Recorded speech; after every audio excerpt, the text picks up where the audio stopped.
Hello friend, જય શ્રી કૃષ્ણ, જય દ્વારકાધીશ। તો શરૂ કરીએ આજનો નવો વ્લોગ। તો ચાલો બાઈને જાય, બધા હું કરે છે એ જોઈએ। હવે આપણે જાય આ નૈના બુઆ છે ને આર્યનની મેગી બનાવે છે। આર્યનભાઈને ભૂખ લાગી ને તો છે ને આપણે આ નૈના બુઆને બતાવીએ કે મેગી બનાવે છે। આર્યનભાઈ શું કરો?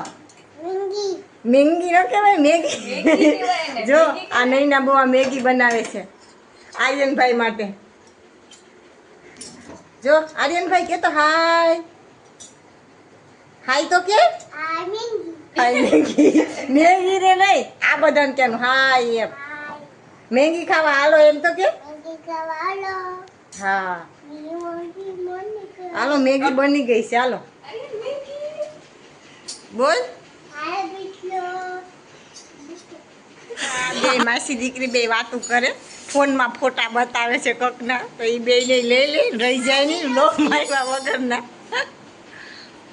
જો આ લોકો બધા આર્યનભાઈની સ્પેશિયલ મેગી બનાવી, કેમ કે આર્યનભાઈ બીજું કંઈ શાકભાજી નાખીએ ને તો ખાય નહીં, એટલે પ્લેન ખાલી પાણી નાખીને જ બનાવી છે।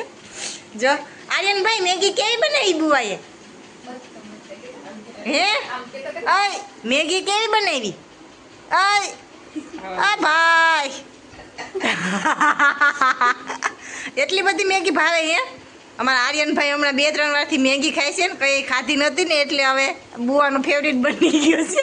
બુઆએ મેગી ખવડાવી તો જો જો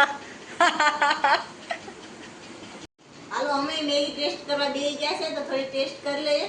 તો અમારા આર્યનભાઈ મેગીમાં એટલો વ્યસ્ત થઈ ગયો છે કે કાંઈ જવાબ નથી દેતા। ભાઈ આમાંથી ખાવાનું હોય રહેવાય દે, હાલો છે મેગી ખાઈ હોય પછી કહેતા નહીં કે અમે રહી ગયા, તો ફટાફટ મેગી ખાઈ લઈએ। મેગી ચક્કરમાં મારે દહીંનું ભૂલી દીધું, તો ઘઉંનું દહીંનું ફટાફટ કરી નાખી ને તો ફટાફટ ઘઉં વાળા કરી મેગી થોડોક ઘણો પીસો હોય તો નીકળી જાય, એટલે પછી ફટાફટ ઘઉંનું દહીંનું કર્યું। તો હવે ઘંટી તો ઘેર જ છે, તો ફટાફટ દહીંનું કરી પછી હવે ઘંટી થોડુંક નાખે। તો દહીંનું થઈ ગયું છે ઘઉંનું, અને ઘઉં બધા ઘંટીમાં નાખી દીધા દળવા માટે। તો ઘંટીની સ્વિચ કરી દીધી ચાલુ, અને હવે એ તો એની રીતે દળાયા કરશે ત્યાં સુધી ચાલો કરીએ બીજું કામ બધું પતાવી અને પછી આવી ગયા છીએ નોરતામાં।